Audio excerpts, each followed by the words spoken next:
a bit about paganism. So I like researching religions, and I consider myself agnostic, but paganism is very cool because it's like other religions with different stories. Like every religion tells a story, but Hellenic paganism is about the 12 gods of Olympus, which became the Roman gods. And there's ancient Egyptian pantheon where your body would travel through different realms to reach paradise, and your heart would be weight of a feather. And if your heart was truthful, you would pass. If not, you'd be destroyed. Or Norse paganism, where Odin hangs himself to get wisdom, and Loki bests Thor. There's also Aztec religions, where you'd have to do human sacrifices for the sun to keep burning.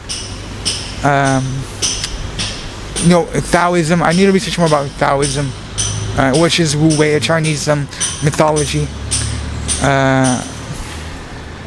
I could read hieroglyphs when I was younger, Egyptian ones, but I lost touch.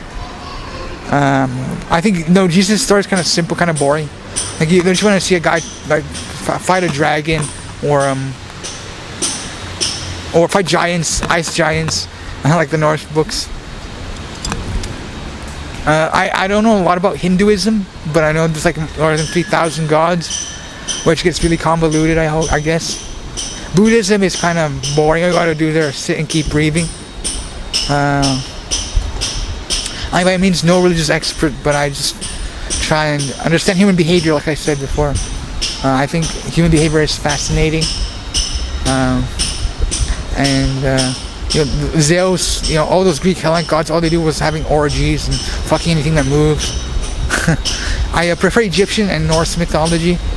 I think the Vikings, you go Viking. Viking means you're going out raiding, right? So Vikings were really clean, actually. They made soap and they would take baths. And when they went to medieval England, the women would flock to them because they were more clean than the medieval counterparts. Like in the year 800 AD, which is when the Vikings were around, the medieval peasants would only take a bath once a month, and that all the hygiene and all the diseases which would be spread.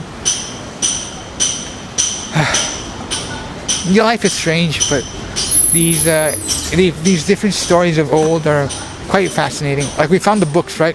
Somebody wrote down these stories, which gives. It's so another way to explain life, I guess. And I try not to take it too seriously. Not to say everything's correct or everything's wrong. I think all these stories are very cool too.